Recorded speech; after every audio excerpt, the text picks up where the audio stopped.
السلام علیکم ورحمۃ اللہ وبرکاتہ۔ الحمد للہ رب العالمین والعاقبۃ للمتقین والصلاة والسلام على سید الانبیاء والمرسلین وعلى آلہ وصحبہ اجمعین، اما بعد، فقد قال اللہ تعالی فی کتابہ الکریم: اعوذ باللہ من الشیطان الرجیم، بسم اللہ الرحمن الرحیم، ومن يطع الله والرسول فأولئك مع الذين أنعم الله عليهم من النبيين والصديقين والشهداء والصالحين وحسن أولئك رفيقا، صدق الله العظيم۔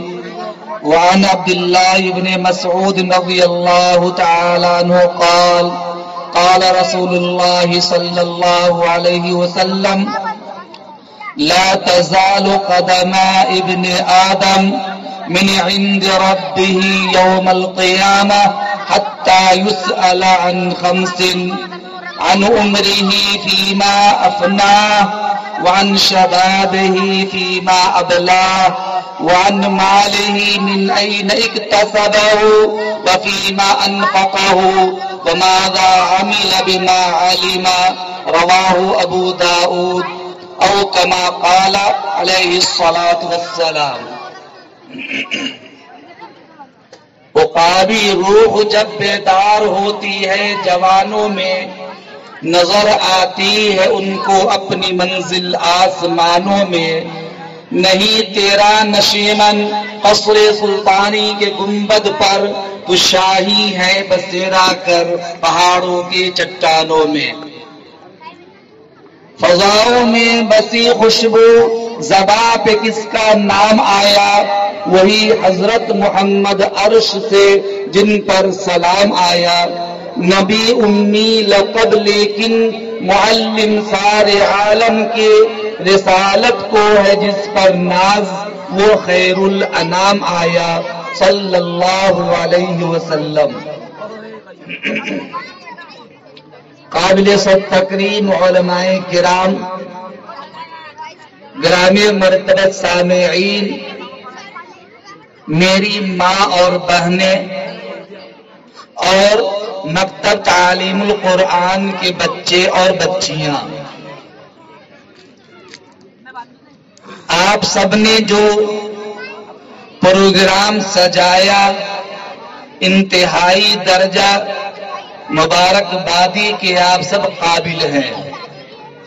جب حوصلہ بلند ہو، کامل ہو شوق بھی، وہ کام کون سا ہے جو انسان نہ کر سکے؟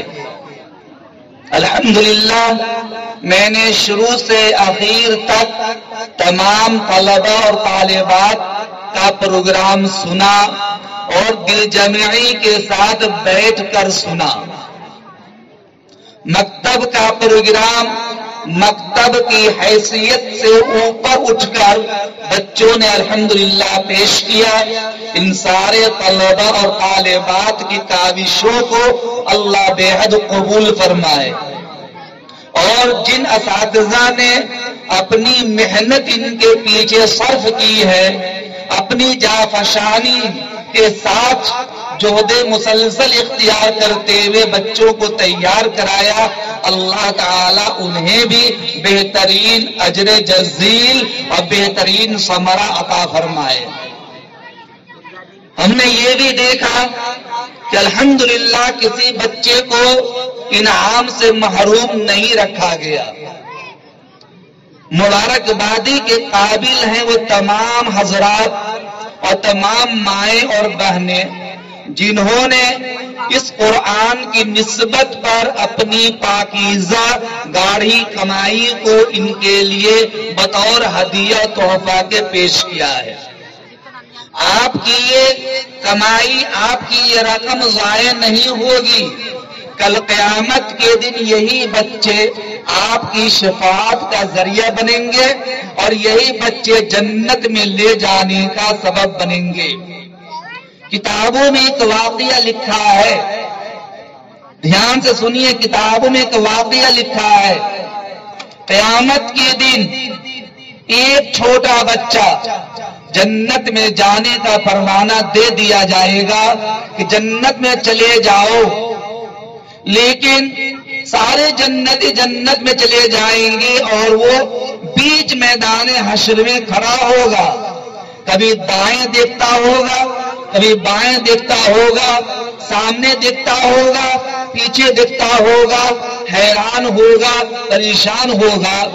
آواز آئے گی غیب سے کہ تمہیں تو جنت میں جانے کا پروانہ دے دیا گیا، پھر بھی تم یہاں کھڑے ہو، آخر کیا بات ہے، کیوں نہیں چلے جاتے؟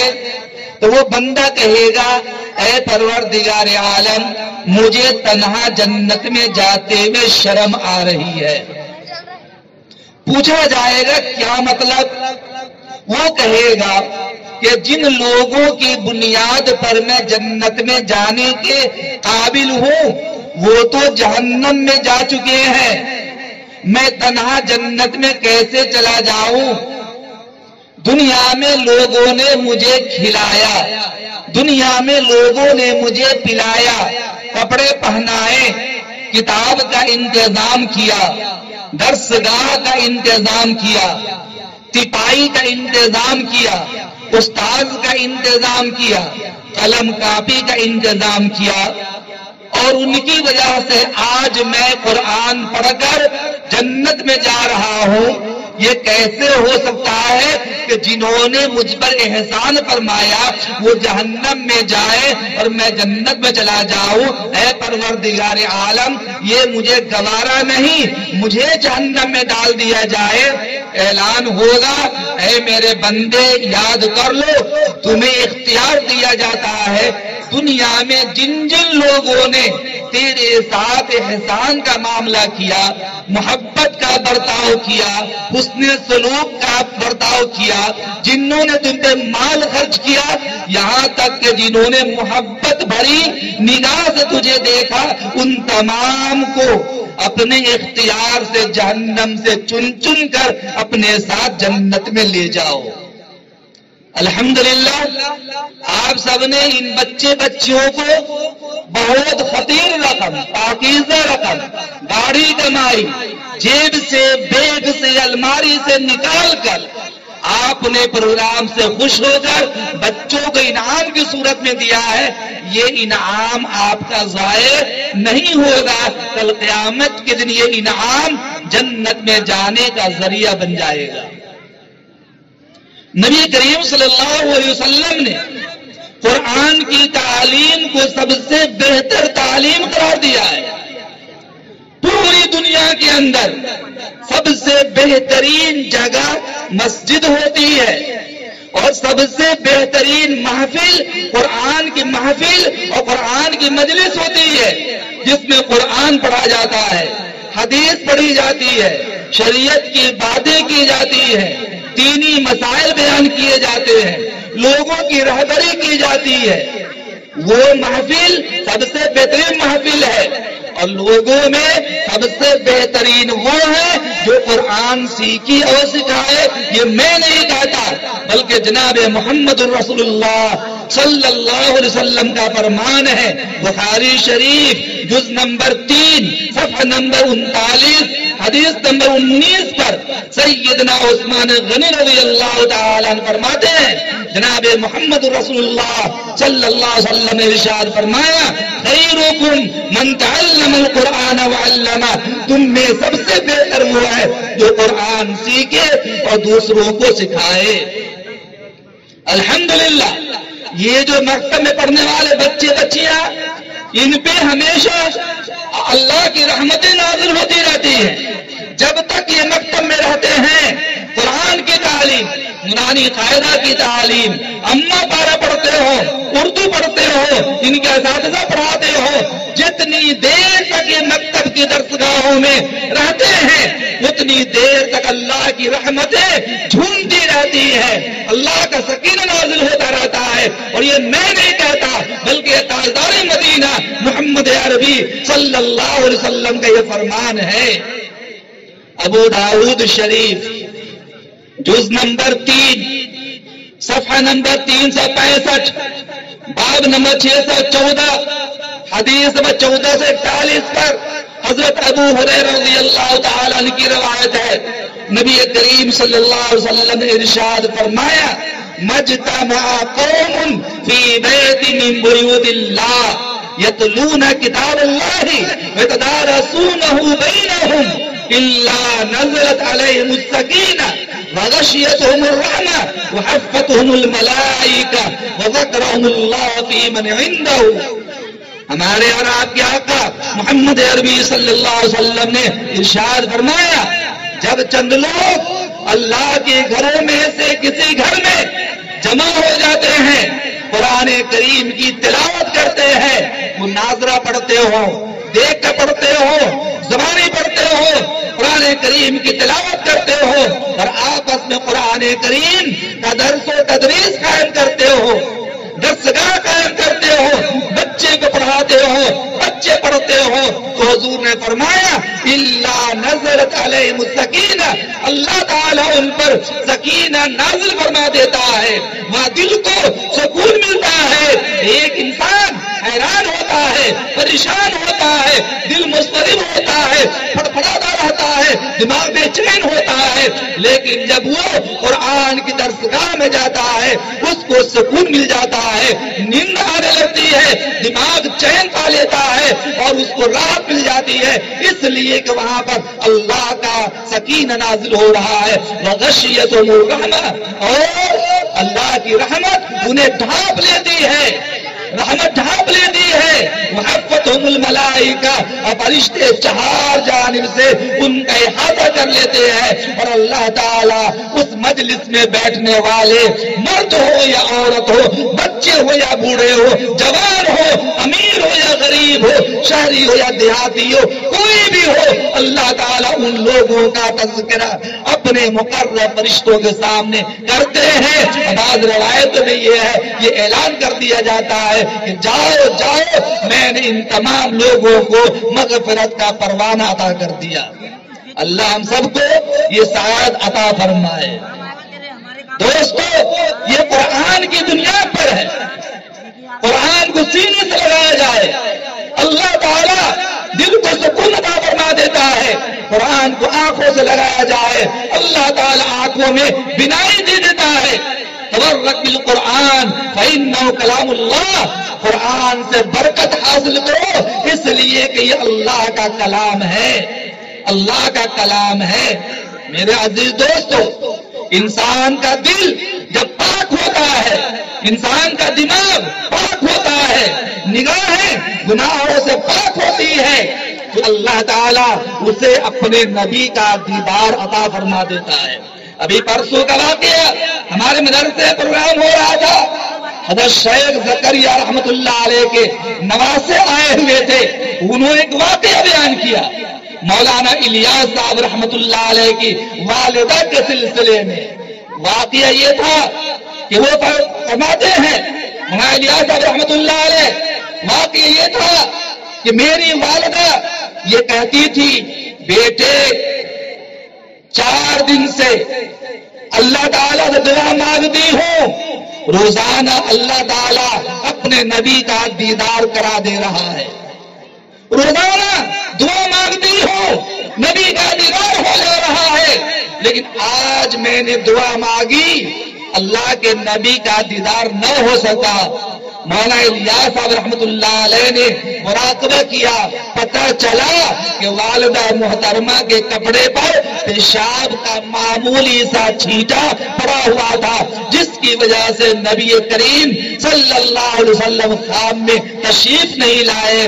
اس سے پتہ چلتا ہے کہ معمولی پیشاب کا چھینٹا کی وجہ سے نبی کا دیدار نہیں ہو سکتا ہے. جب انسان کا دل کینہ کی وجہ سے، کپٹ کی وجہ سے، بغض کی وجہ سے، حسد کی وجہ سے، گناہوں کی وجہ سے جل جائے، زنگ آلود ہو جائے، ایسے انسان کو اللہ کے نبی کا دیدار کیسے ہو سکتا ہے؟ ہم تو دعا کرتے ہیں اللہ سبھی کو اپنے نبی کا دیدار عطا فرمائے، اللہ سبھی کو اپنے نبی کے روضے پر حاضری کی توفیق عنایت فرمائے، اللہ سبھی کو حج بیت اللہ کی توفیق عطا فرمائے۔ میرے عزیز دوستو، یہ قرآن قدردانی کرنے والے کو بڑی عزت کا مقام عطا فرماتا ہے، اور جو قرآن کو ذلیل کرتا ہے اللہ تعالیٰ اسے اس دنیا میں برباد کر دیتا ہے۔ میری ماں اور بہنیں، آپ اچھی طرح سنتے چلے، آپ کو اللہ تعالیٰ نے وہ مقام عطا فرمایا ہے کہ آپ چاہیں تو دنیا کا نظام بدل سکتی ہے، آپ کے اندر اولاد کو سنوارنے کا طریقہ معلوم ہے، آپ کو شوہر کو رائے راست پر لانے کا طریقہ معلوم ہے۔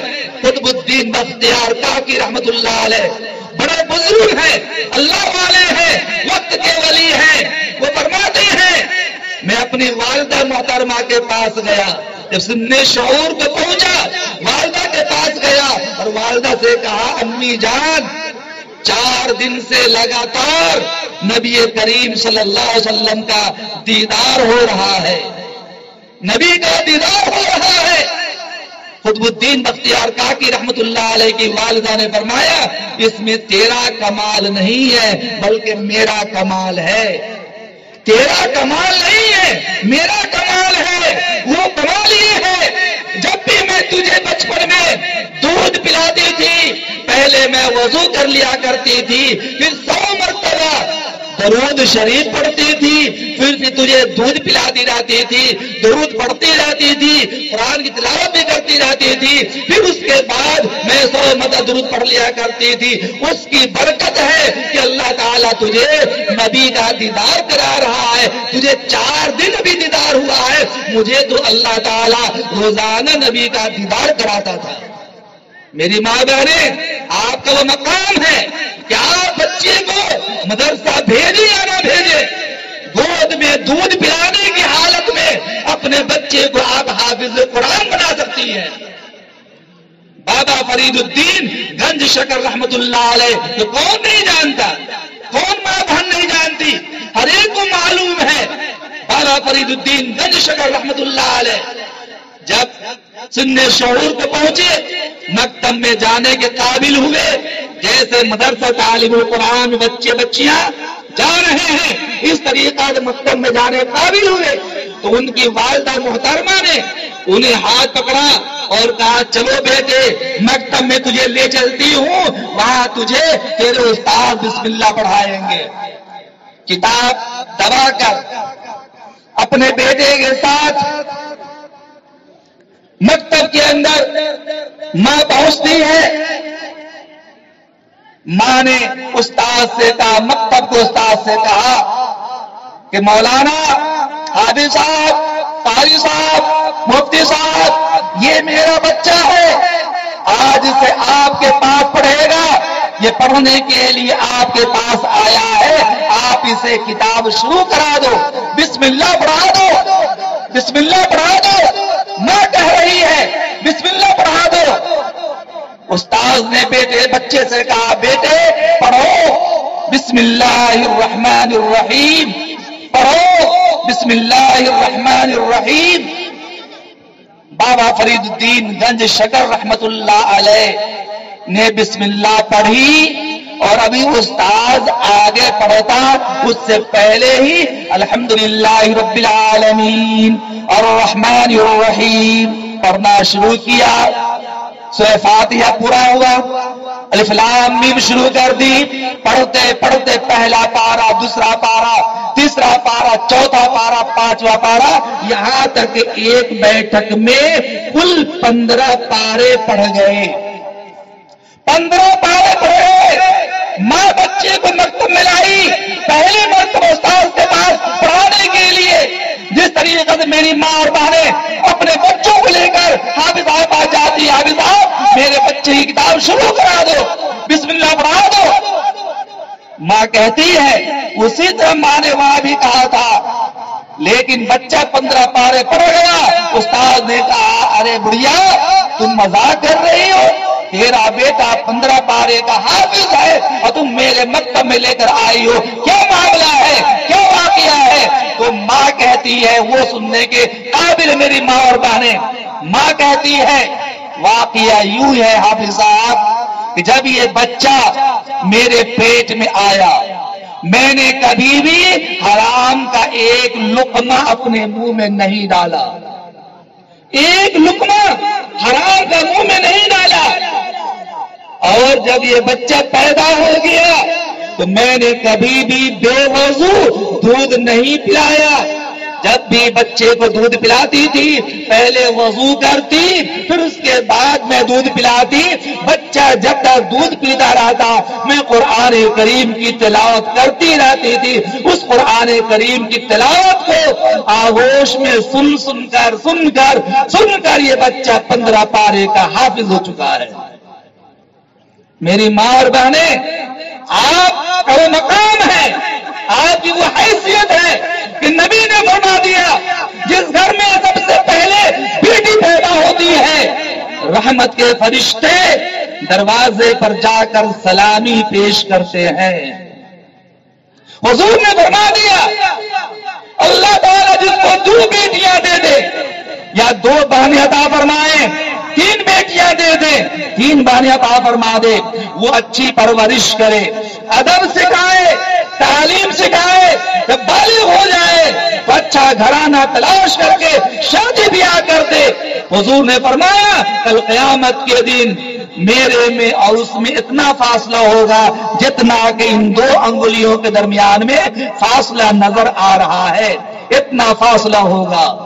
اور بعض روایت میں یہ ہے کہ وہ بچیاں اپنے والدین کو جنت میں لے جانے کا ذریعہ بن جائیں گی، سبب بن جائیں گی۔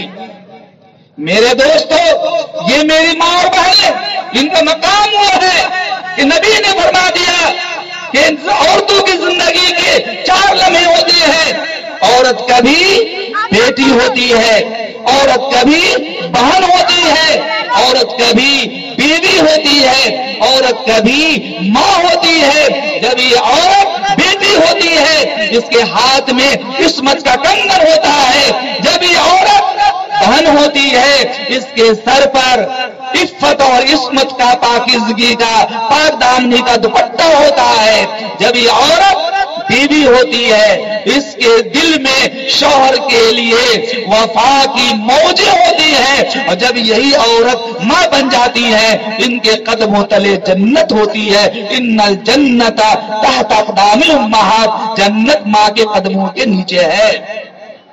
اور یاد کر لیجئے میری ماں اور بہنیں، آپ کا مقام وہ ہے کہ نبی کریم صلی اللہ علیہ وسلم نے خوشخبری کے طور پر فرمایا ہے، مشکات شریف جز نمبر 2 صفحہ نمبر 509 حدیث نمبر 3039 پر راوی انس رضی اللہ تعالی عنہ فرماتے ہیں نبی کریم صلی اللہ علیہ وسلم ارشاد فرمایا ان المرأة اذا صلت خمسها وصامت شهرها واحسنت فرجها وطاعت بالها فلتدخل من اي ابواب الجنة شاءت۔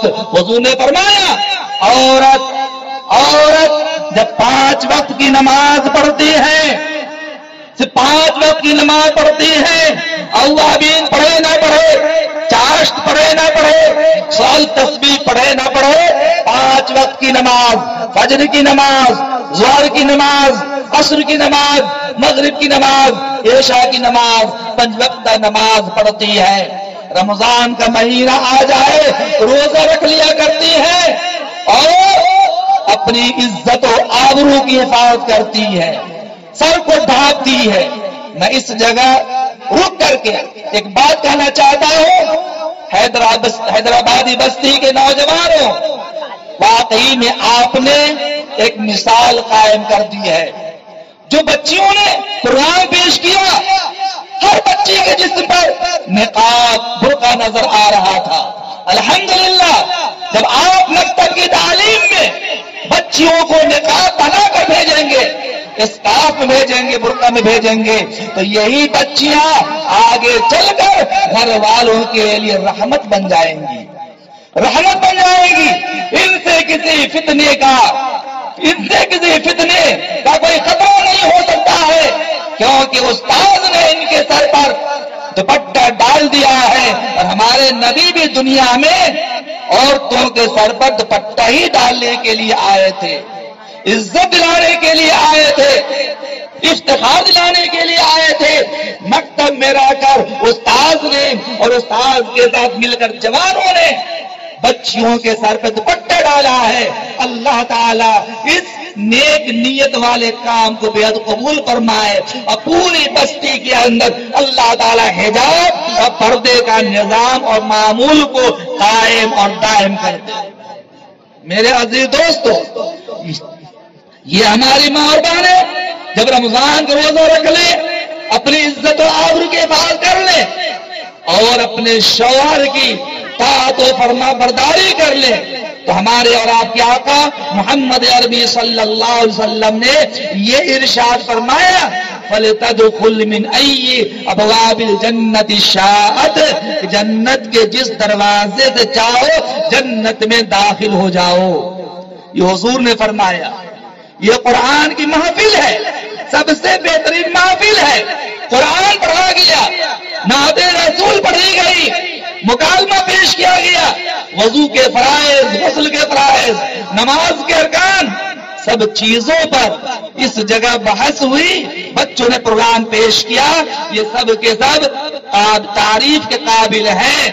فضول سمجھ کر جسے بجھا دیا تو نے، وہی شمع جلاؤ تو روشنی ہوگی۔ مانگتے پھرتے ہیں اغیار سے مٹی کے چراغ، اپنے خورشید پہ پھیلا دیے سائے ہم نے قرآن کو چھوڑ دیا، ہم ذلیل و خوار ہونے لگے۔ ہمارے گھروں میں قرآن کی تلاوت نہیں ہوتی ہے، اس کی وجہ سے گھر کی برکتیں اٹھ گئی۔ آج ہمارے گھر میں لاکھوں روپے آتے ہیں، لیکن مہینہ پورا ہوتے ہوتے گھر کنگال ہو جاتا ہے، خالی ہو جاتا ہے، قرض چڑھ جاتا ہے۔ کیا معاملہ ہے؟ جب زندگی میں نماز نہیں ہوگی، میری ماں بہنیں، آپ کے لیے آپ کی مسجد آپ کا گھر ہے، گھر میں آپ نماز پڑھیں۔ نماز وہ فریضہ ہے جس سے کسی کو بھی آزادی نہیں ہے، ہر ایک کو نماز پڑھنا ہے۔ آپ گھر میں نماز کا اہتمام کریں، خود بھی اہتمام کریں، اپنی آل و اولاد کو بھی نماز کا اہتمام کرائیں، بچوں کو اہتمام کرائیں، تب جا کر یہ نماز کا شوق پیدا ہوگا۔ بچیوں کی تربیت گھر سے ہی ہوگی، بچوں کی تربیت گھر سے ہی ہوگی۔ اگر ہم نے تربیت کی کوشش نہیں کی تو حالات دن بدن بدلتے چلے جائیں گے۔ آج کی تاریخ میں حالات یہ ہیں، ارتداد کی ہوا چلی ہوئی ہے۔ ہماری بچیاں گھر چھوڑ کر غیروں کے ساتھ جا رہی ہیں، پاک دامنی ختم ہو چکی ہے۔ میں اس جگہ واقعہ سنانا چاہتا ہوں صرف ایک بات کا، کہ پاک دامنی اور عزت و آبرو کی حفاظت کرنے کا فائدہ کیا ہوتا ہے؟ حلال کو حلال سمجھنے اور حرام کو حرام سمجھنے کا فائدہ کیا ہوتا ہے؟ امام اعظم ابو حنیفہ رحمت اللہ علیہ کا واقعہ ہے۔ ان کے والد مکرم ثابت علیہ الرحمہ کے بارے میں لکھا ہے، ایک مرتبہ نہر کے کنارے سے جا رہے تھے، نہر کی پٹی پہ جا رہے ہیں، نہر کے اندر باغ کا ایک سیب ٹوٹ کر، کہیں لکھا سیب کہیں انار، سیب اس میں بہتا ہوا جا رہا ہے۔ بھوک لگی ہوئی ہے، سیب کو اٹھایا، سیب کو کھا لیا، آگے چلے گئے۔ پھر خیال پیدا ہوتا ہے کہ ایسا تو نہ ہو کہ میں نے بغیر پوچھے یہ سیب کھا لیا، کھانا میرے لیے جائز نہ ہو، کھانا میرے لیے درست نہ ہو۔ وہ لوٹ کر آتے ہیں اور باغ میں جاتے ہیں، باغ کا مالک بیٹھا ہے، باغ کے مالک سے کہتے ہیں کہ بھائی تیرے باغ کا ایک سیب ٹوٹ کر نہر میں جا رہا تھا، میں نے بغیر پوچھے اسے اٹھا لیا، بھوک لگی تھی کھا لیا، شریعت کے اعتبار سے حرام نہیں تھا، جائز ہے، گری پڑی چیز تھی وہ، درخت کا گیلا ہوا پھل اٹھا کر کھانا جائز ہوتا ہے، بغیر پوچھے کھانا جائز ہے، لیکن کہتے ہیں میں نے بغیر پوچھے کھا لیا ہے، تم مجھے معاف کر دو. تو باغ والا کہتا ہے معاف نہیں کروں گا، معاف کرنے کی ایک شرط ہے، وہ شرط یہ ہے کہ تم میری بیٹی سے نکاح کرو گے تو میں تجھے معاف کروں گا. مرتا کیا نہ کرتا، کہا ٹھیک ہے میں نکاح کروں گا، آپ کی بیٹی کیسی ہے؟ وہ باغ والا کہتا ہے میری بیٹی دونوں ہاتھ کی لولی ہے، میری بیٹی دونوں پیر کی لنگڑی ہے، میری بیٹی زبان کی گنگی ہے، میری بیٹی دونوں آنکھوں کی اندھی ہے، میری بیٹی دونوں کانوں کی بہری ہے، میری بیٹی دماغ سے مفلوج ہے، یہ میری بیٹی ہے، اس سے نکاح کرو گے تو میں تجھے معاف کروں گا. امام ابو حنیفہ رحمۃ اللہ علیہ کے والد مکرم کہتے ہیں مجھے منظور ہے، شام کے وقت میں نکاح ہوتا ہے اور غروب آفتاب کے بعد وہ باغ والا اپنی بیٹی کو لے کر امام ابو حنیفہ رحمۃ اللہ علیہ کے والد مکرم کے گھر لے جاتے ہیں اور دلہن بنا کر کے ان کے گھر پہنچا دیتے ہیں. جب امام ابو حنیفہ کے والد ثابت رحمۃ اللہ علیہ گھر میں جاتے ہیں، دلہن کے پاس پہنچتے ہیں، امام ابو حنیفہ رحمۃ اللہ علیہ کے والد نے کہا السلام علیکم ورحمۃ اللہ. گھر میں داخل ہوتی کہا السلام علیکم ورحمۃ اللہ. وہ دلہن بستر سے اٹھ کر کے نیچے آتی ہے، شوہر کے پاس آتی ہے اور شوہر کے سلام کا جواب دیتی ہے وعلیکم السلام ورحمۃ اللہ. پھر محبت بھری نگاہ سے اپنے شوہر کو دیکھتی ہے، سر جھکاتی ہے، ہاتھ سے پکڑ کر اپنے شوہر کو لے کر بستر پر آتی ہے. امام ابو حنیفہ رحمۃ اللہ علیہ کے والد حیران ہیں کہ مجھے کہا گیا لڑکی دونوں ہاتھ کی لولی ہوگی، دونوں پیر کی لنگڑی ہوگی، زبان کی گنگی ہوگی، آنکھوں کی اندھی ہوگی، کان کی بہری ہوگی، دماغ مفلوج ہوگا. یہاں تو سب کچھ کمال کا ہے، دونوں ہاتھ درست ہیں، دونوں پیر صحیح ہے، دونوں آنکھیں روشنی والی ہیں، دونوں کان درست ہیں، زبان سے بولتی ہے. ایسا تو نہ ہو کہ اس کے باپ نے میرے لیے دلہن کو بدل دیا ہو اور میری دلہن کی جگہ دوسری بیٹی کو بھیج دیا ہو. انہیں بیٹی والے کو خبر دی جاتی ہے، وہ آتا ہے، اس سے امام ابو حنیفہ کے والد پوچھتے ہیں کہ آپ نے کہا تھا کہ میری بیٹی دونوں ہاتھ کی لولی ہے، پیر کی لنگڑی ہے، لیکن معاملہ یہاں تو برعکس ہے، الٹا ہے، کیا معاملہ ہے؟ تو انہوں نے کہا کہ ہاں میں نے صحیح کہا تھا، میری بیٹی دونوں ہاتھ کی لولی ہے. مطلب یہ ہے کہ جب سے بالغ ہوئی ہے تب سے کبھی بھی انہوں نے حرام چیز کو ہاتھ نہیں لگایا ہے. اس اعتبار سے دونوں ہاتھ کی لولی ہے، پیروں کے ذریعے سے حرام چیز کی طرف چل کر نہیں گئی ہے، اس اعتبار سے پیروں کے اعتبار سے لنگڑی ہے، اور کبھی بھی کان کے اندر غلط باتیں نہیں گئی ہے، اس اعتبار سے وہ کان کی بہری ہے. ان آنکھوں سے کبھی بھی حرام چیز کو، غیر محرم مردوں کو نہیں دیکھا ہے، اس اعتبار سے دونوں آنکھ کی اندھی ہے، اور زبان سے کسی غیر محرم مرد سے کبھی بات نہیں کی ہے، کبھی گالی نہیں دی کسی کو، اس اعتبار سے میری بیٹی زبان کی گونگی ہے. نتیجہ نکلا کہ یہ میاں بیوی اور یہ بیوی جس کے اندر یہ خوبیاں تھی، امام ابو حنیفہ، امام اعظم ابو حنیفہ رحمت اللہ علیہ جیسے شخص پیدا ہوئے کہ جب حج کرنے کے لیے گئے تو کعبۃ اللہ کے دروازے پر کھڑے ہو گئے. ایک پیر باہر ہے، ایک پیر ابھی اندر رکھا ہے، ایک پیر پہ کھڑے ہو کر قرآن کریم کے 15 پارے پڑھ گئے، اس کے بعد دوسرے پیر کو اندر رکھا اور بھی قرآن کریم کے دوسرے 15 پارے پڑھ گئے. پڑھنے کے بعد کہا اے پروردگار عالم، میں تو گنہگار بندہ ہوں، خطاکار بندہ ہوں، میں نے تیرے لیے کوئی عمل نہیں کیا ہے، اے اللہ یہ قرآن جو پڑھا ہے اسی کو قبول کر لے. تو غیب سے آواز آتی ہے اے امام ابو حنیفہ تجھے مبارک ہو، تجھے مبارک ہو، اعلان سن لو، خوشخبری سن لو، تیرے لیے بشارت ہے.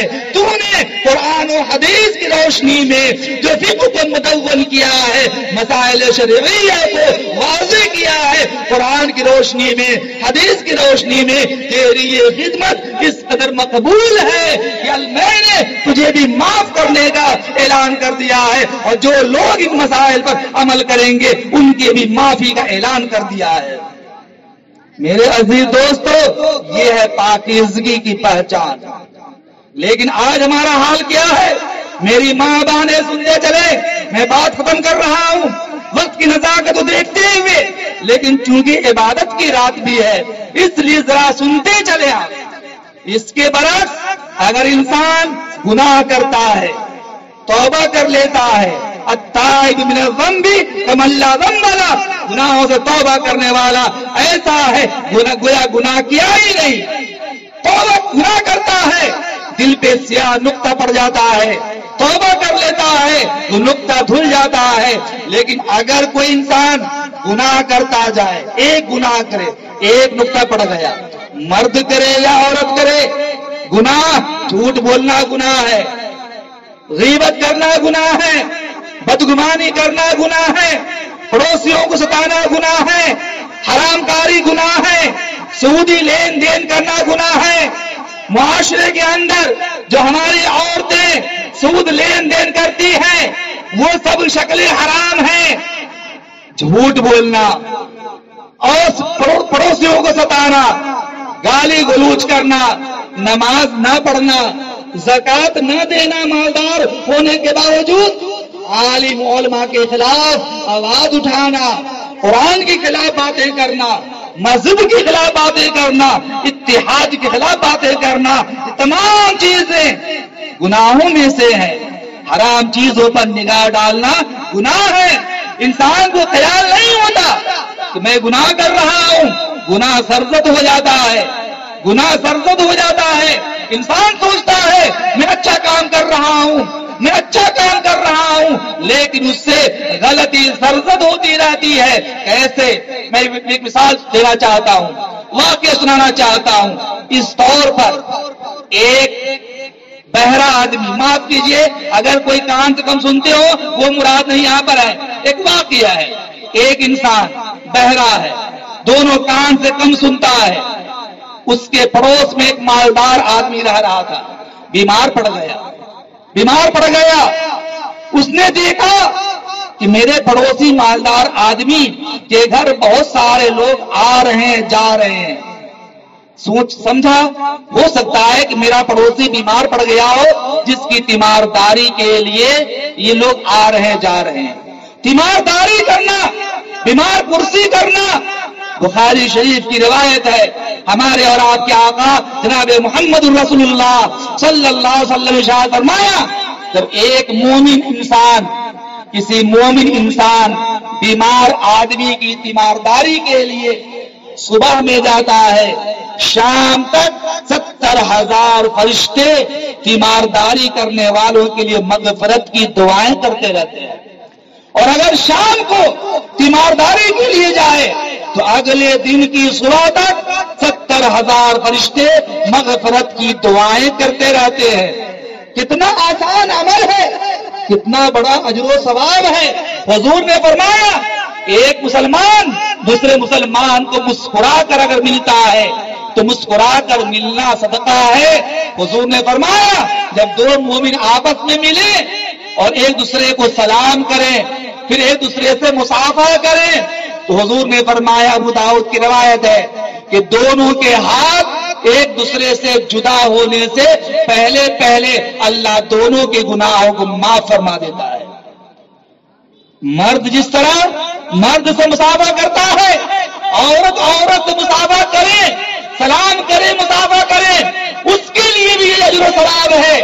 مرد اگر بیمار کی تیمارداری کے لیے جائے اسے بھی جو ثواب ملتا ہے وہی ثواب عورتوں کو بھی ملتا ہے. من يعمل من الصالحات من ذكر او انثى وهو مؤمن فاولئك يدخلون الجنة ولا يظلمون نقيرا. قرآن کہہ رہا ہے عمل مرد کرے یا عورت کرے، ایمان کی حالت میں عمل ہونا چاہیے۔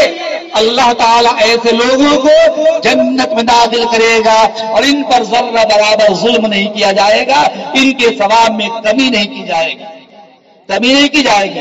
تو میں یہ کہہ رہا تھا کہ وہ بہرا انسان سوچتا ہے کہ چلو میں بھی پڑوسی کی تیمارداری کر لیتا ہوں، بیمار پرسی کر لیتا ہوں، خبر گیری کر لیتا ہوں، حال چال معلوم کر لیتا ہوں۔ لیکن خیال ہوا کہ میں تو بہرا ہوں، میں جاؤں گا، میں کہوں گا کیا، اگر کچھ میں کہتا ہوں وہ جواب کیا دے گا، میں تو سنوں گا نہیں۔ چلو پہلے ہی سے سوچ کر چلا جائے کہ میں یہ کہوں گا تو اس کا جواب یہ ہوگا، یعنی اس نے سوچا جو میں کہوں گا اس کا جواب یہ ہوگا، یہ سوچ کر کے وہ چلا۔ بہرا آدمی ہر آدمی کو بارے میں سوچتا ہے کہ یہ بھی اونچائی چنتا ہوگا۔ وہ گیا، چند لوگ بیٹھے ہوئے ہیں، جا کر زور سے کہا السلام علیکم ورحمت اللہ۔ بیمار آدمی کے سامنے زور سے اگر بولا جائے تو دماغ کو چوٹ لگتی ہے اور دل میں گھبراہٹ پیدا ہو جاتی ہے۔ کہا گیا السلام علیکم ورحمت اللہ، بیمار تڑپ گیا، جواب دیا وعلیکم السلام ورحمت اللہ، جواب دیا۔ پھر یہ جواب تو ہو گیا، اس نے پوچھا بھائی کیسے ہو، کیسے ہو؟ یہ سوچ کر گیا تھا کہ میں پوچھوں گا کیسے ہو تو وہ کہے گا ٹھیک ہوں، یہی کہے گا۔ طبیعت کچھ خراب ہے، ٹھیک ہو جائے گی، یہ کہے گا۔ اس نے کہا بھائی کیسے ہو تو اس نے زور سے کہا میں مر رہا ہوں، کیا بتاؤں مر رہا ہوں۔ اس نے کہا الحمدللہ، اللہ کا شکر ہے، اللہ کا شکر ہے۔ پھر جیسے کہ الحمدللہ، بیمار آدمی کے دماغ کا پارا آسمان پہ چڑھ گیا، دل ملا اٹھا۔ بہرے نے تیسرا سوال کر ڈالا بھائی کیا کھاتے ہو؟ چونکہ جانتا ہے کہ بیمار آدمی ہلکی پھلکی غذا کھاتا ہوگا، کھچڑی کھاتا ہوگا۔ اس نے فوراً تیسرا سوال کیا کیا کھاتے ہو؟ تو اس نے دل ملا کر کہا کیا کھاتا ہوں؟ زہر کھاتا ہوں۔ اس نے کہا اللہ کا شکر ہے بھائی، کھاتے رہو، بہت اچھی غذا ہے، خوب کھاؤ، اچھی طرح کھاتے رہو، یہی کھانا۔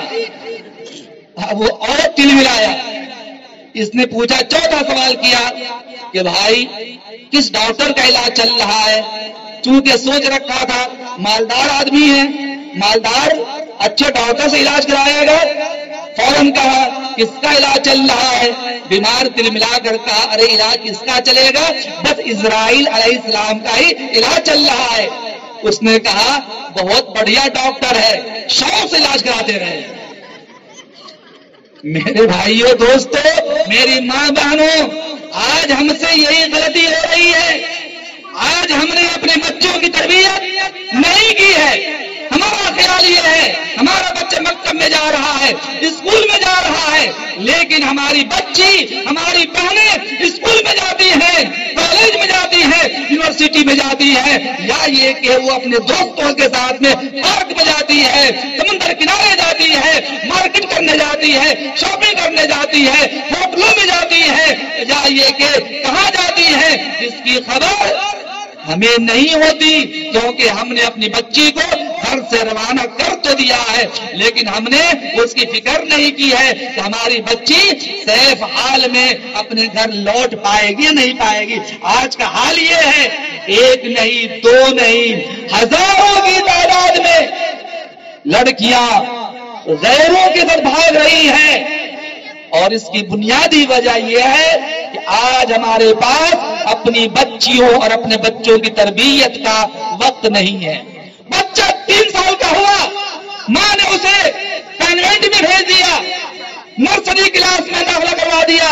اب بچہ وہاں سے اسکول سے آتا ہے، ماں فکر نہیں کرتی ہے، ماں فوراً ٹی وی پر ڈسکوری لگا دیتی ہے، یا نہیں تو کوئی سیریل لگا دیتی ہے اور بیٹے کو کھانا دے دیتی ہے، وہ بیٹا سیریل بھی دیکھتا ہے، کھانا بھی کھاتا رہتا ہے۔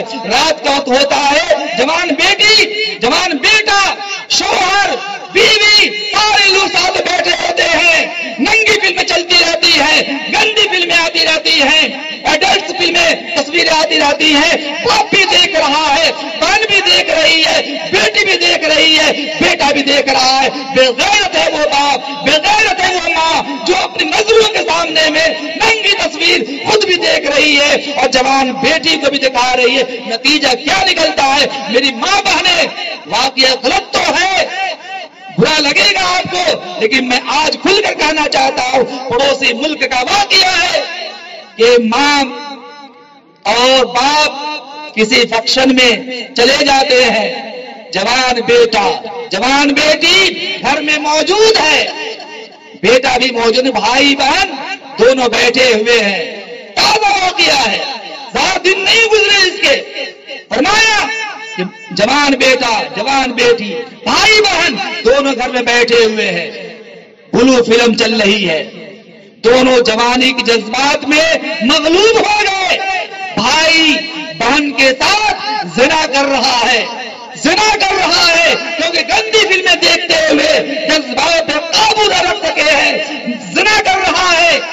بہن اپنے بھائی سے کہتی ہے، سننے حضرات اس بات کو، بہن اپنے بھائی سے کہتی ہے، بھائی، ارے بھائی سن تو صحیح، تم ابو کے مقابلے میں کمزور معلوم ہوتے ہو۔ استغفر اللہ، کیا کہا؟ ابو کے مقابلے میں کمزور معلوم ہوتے ہو۔ تو فوراً بھائی کہنے لگا، ہاں ہاں بہن ٹھیک کہتی ہو، ایک روز امی بھی کہہ رہی تھی، بیٹے تم اپنے ابو کے مقابلے میں خواہشات میں کمزور نظر آتے ہو۔ کہاں چلی گئی دنیا؟ بیٹا ماں سے زنا کر رہا ہے، باپ بیٹی سے زنا کر رہا ہے، بھائی بہن سے زنا کر رہا ہے، بھتیجا پھوپھی سے زنا کر رہا ہے۔ یہ حالات ہے صرف اس بنیاد پر کہ ہم نے اپنی اولاد کی تربیت کی فکر نہیں کی ہے۔ میرے دوستو، صرف شب برت میں نماز پڑھ لینے سے کام نہیں چلنے والا۔ آج ہی ایک صاحب کا فون آیا، ہم سے کہنے لگے، مولانا آج مغرب کے بعد، بلکہ مغرب سے پہلے مجھے مسجد جانا ہے، مسجد جانا ہے۔ میں نے کہا کیوں؟ تو وہ آج مغرب کی نماز فرض ہے پڑھنا۔ کیا کہا؟ آج مغرب کی نماز فرض ہے پڑھنا، یعنی اس کو یہ معلوم نہیں ہے کہ اللہ تعالیٰ نے 5 نمازوں کو فرض قرار دیا ہے، جن میں مغرب کی نماز بھی ہے۔ پھر وہ کہتا ہے، مولانا مغرب بعد میرے گھر آنا، آج میرے گھر فاتحہ ہونا ہے، کیونکہ فاتحہ کرنا اسلام میں فرض ہے۔ میں چاہتا ہوں کہ آپ میرے گھر آئیں اور فاتحہ کر دیں، اور فاتحہ کا جو کھانا ہوگا آپ بھی کھائیں اور ہم بھی کھائیں۔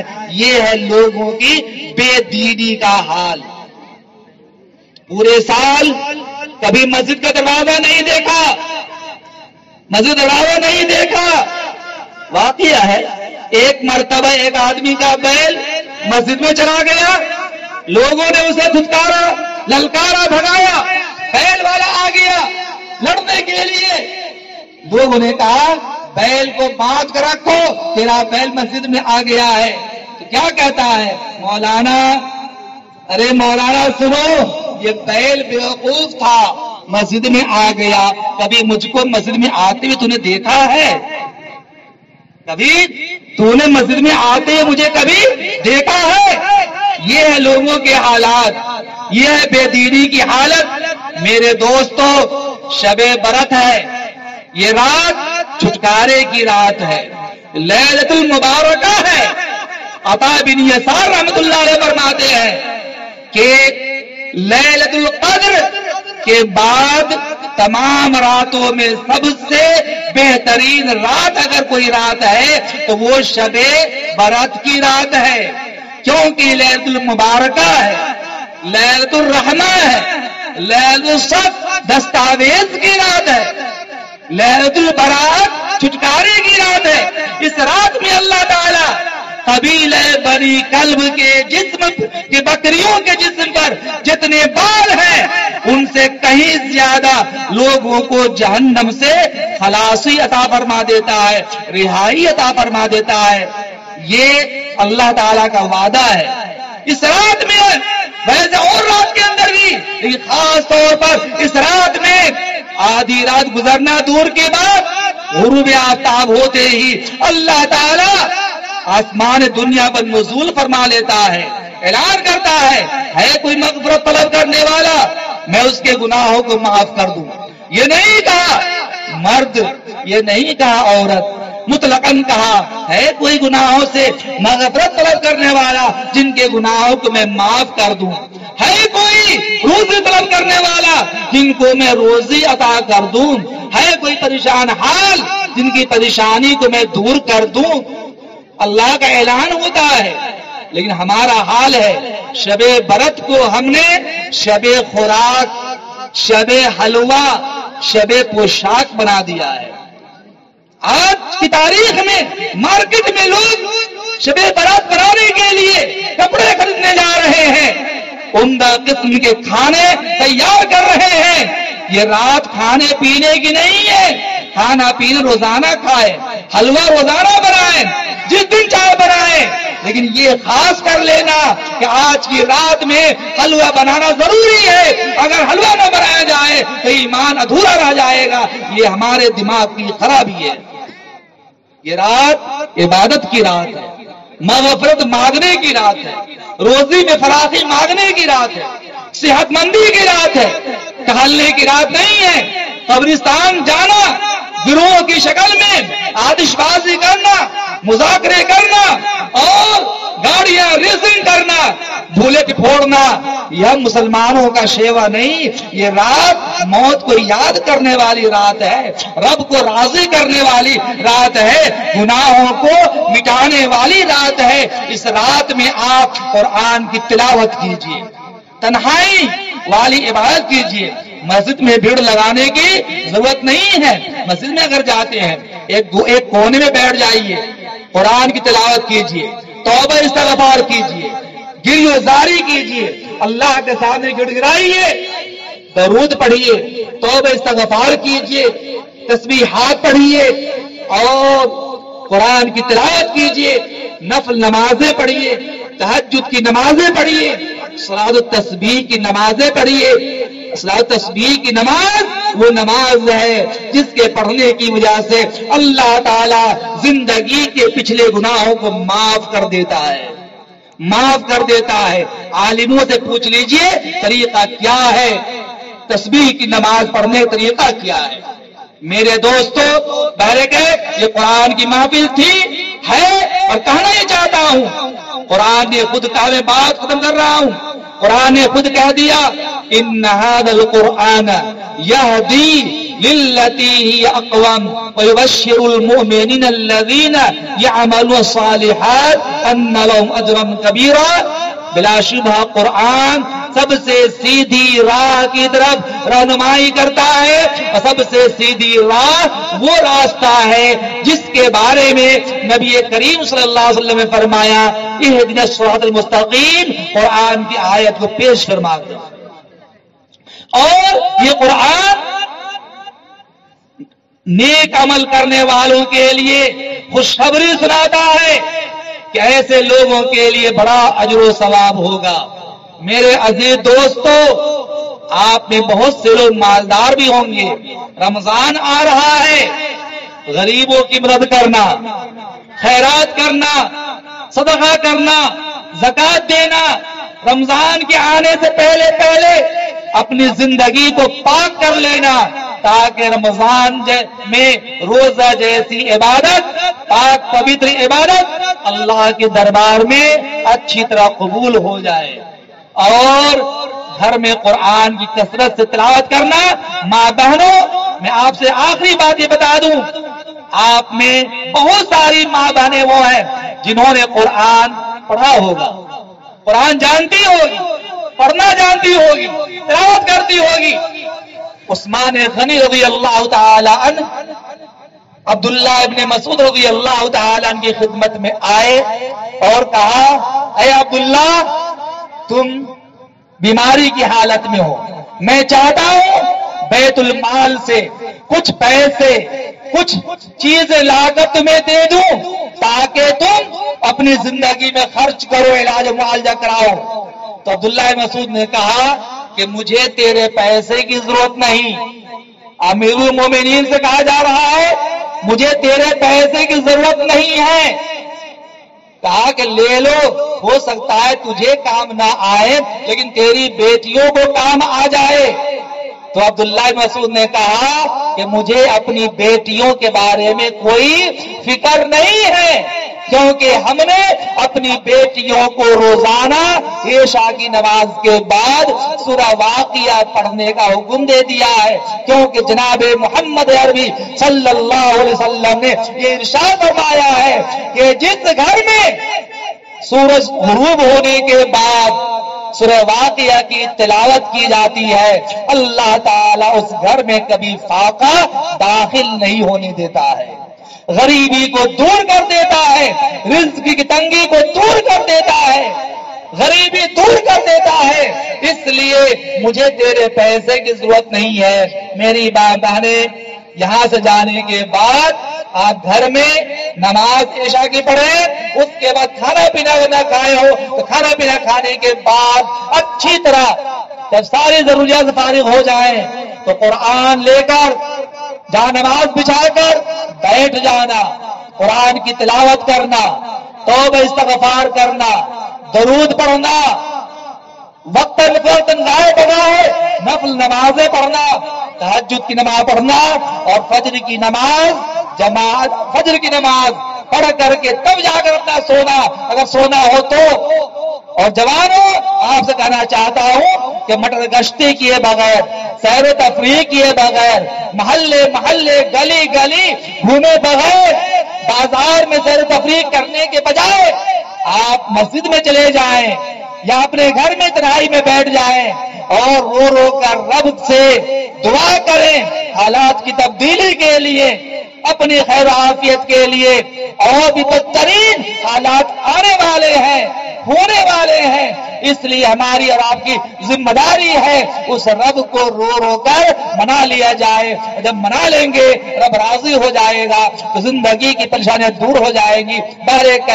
بہت خوبصورت پروگرام مدرسہ تعلیم القرآن کا پیش کیا گیا، کامیاب انداز پیش کیا، استاد نے بڑی محنت کی، انشاءاللہ یہ رسومات اور گمراہی اور جہالت کی جو ہوائیں ہیں، فضائیں ہیں، یہ سب دور ہو جائیں گی۔ میں بستی والوں سے کہوں گا علم کو زشت کا عنوان بنائے رکھنا، تم کتابوں سے سجا گھر کو سجائے رکھنا، یہ جہالت کے اندھیرے تو یوں ہی پگھل جائیں گے، شمع علم و عمل تم یوں ہی جلائے رکھنا۔ مکتب ترقی دینا کیوں ہو عروج زمانہ تمہیں اتنا کہ آسمان تمہاری رفعتوں پہ ناز کرے، اور ناز کرتا ہے زمانہ، ناز کو بھی ناز ہے، تم بلندی پر رہو دل کی یہی آواز ہے۔ اللہ تعالیٰ تمام معاونین کو قبول فرمائے جنہوں نے شربت کا انتظام کیا، چائے کا انتظام کیا، خوبصورت اسٹیج کا انتظام کیا، لائٹ کا انتظام کیا، مائک کا انتظام کیا، گاہ میں دل میں قدم میں سخنے جس طرح کا بھی تعاون کیا، اللہ تعالیٰ سب کے تعاون کو بے حد قبول فرمائے اور ہر ایک کو اس کا بہترین بدلہ عطا فرمائے۔ اور جتنے لوگوں نے قرآن کے نام پر بچوں کو انعام دیا ہے اللہ تعالیٰ تمام کو بہترین بدلہ عطا فرمائے اور اللہ تعالیٰ تمام مرحومین کی مغفرت